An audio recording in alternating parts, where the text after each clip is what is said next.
thì hiện tên á cứ thì hiện tên á cứ tên á cho ông đăng tên với tên á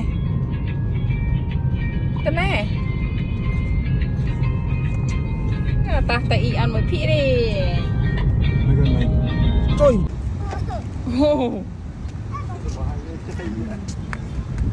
đón lán phơi lan nó khơi nhé mèn ôn tu mà nè tên này en on hả ta không thôi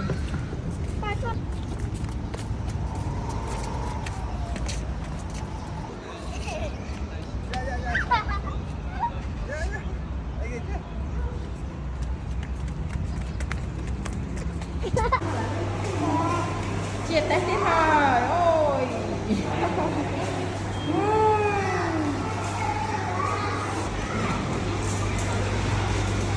thấy gần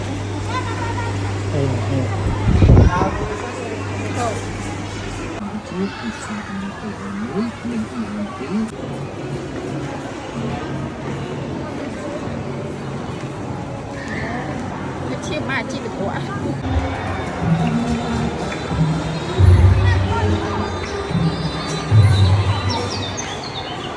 chăm mẹ tay nhau nha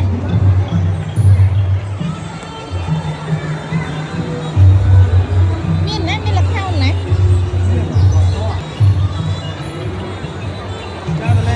lên đá hả lên kìa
Cội luôn.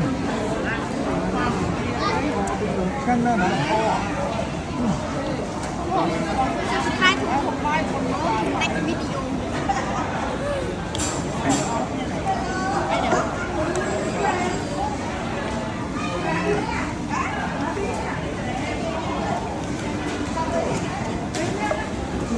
Năm nay chứ còn năm mai. Nhưng nay chưa đã năm mai rồi. Hết rồi. Mà một tủ. Tiêu. Eo. Đâu.